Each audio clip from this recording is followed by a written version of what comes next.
15 জনের দল বহু আগেই দিয়ে দিয়েছে বাংলাদেশ, কিন্তু হঠাৎই যদি দেখেন চ্যাম্পিয়ন্স ট্রফির দলের সঙ্গে অনুশীলন করছেন বাদ পড়া হাসান মাহমুদ, খানিকটা অবাক হবেন নিশ্চয়ই। তবে অবাক হওয়ার মতো কিছুই থাকবে না যদি শোনেন এই টুর্নামেন্টের দলের সঙ্গী হিসেবে দুবাই যাচ্ছেন টাইগার পেসার। তবে মূল দলের সঙ্গী হিসেবে নয়, অনুশীলনের সঙ্গী হিসেবে হাসানকে প্রথম ম্যাচের ভেন্যু দুবাইয়ে নিয়ে যাচ্ছে টিম ম্যানেজমেন্ট।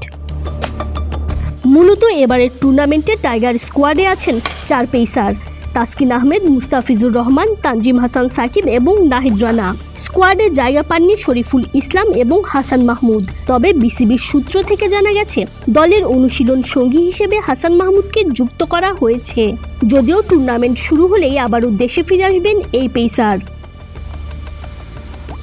20 ফেব্রুয়ারি বাংলাদেশের প্রথম ম্যাচ দুবাইয়ে ভারতের বিপক্ষে। তার আগে 14 ফেব্রুয়ারি সংযুক্ত আরব আমিরাত উড়াল দেবে বাংলাদেশ দল। সেখানেই পাকিস্তান এ দলের বিপক্ষে ওয়ার্ম আপ ম্যাচ খেলবে টাইগাররা। সেখানে দলের সঙ্গেই থাকবেন ডানহাতি এই পেসার। তবে দুবাইয়ে তাকে দেখা যাবে টুর্নামেন্ট শুরুর আগ পর্যন্তই। চ্যাম্পিয়ন্স ট্রফিতে বাংলাদেশ খেলবে এ গ্রুপে। 20 ফেব্রুয়ারি বাংলাদেশ প্রথম ম্যাচে লড়বে ভারতের বিপক্ষে দুবাইয়ে। দ্বিতীয় ম্যাচ 24 ফেব্রুয়ারি লাহোরে নিউজিল্যান্ডের বিপক্ষে এবং গ্রুপ পর্বের শেষ ম্যাচে 27 ফেব্রুয়ারি বাংলাদেশের প্রতিপক্ষ Pakistan.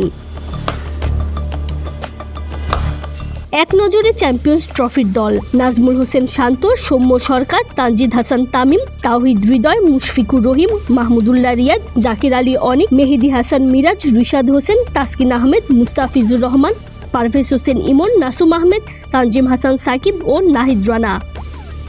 Tanzim Oishi, BD cric time.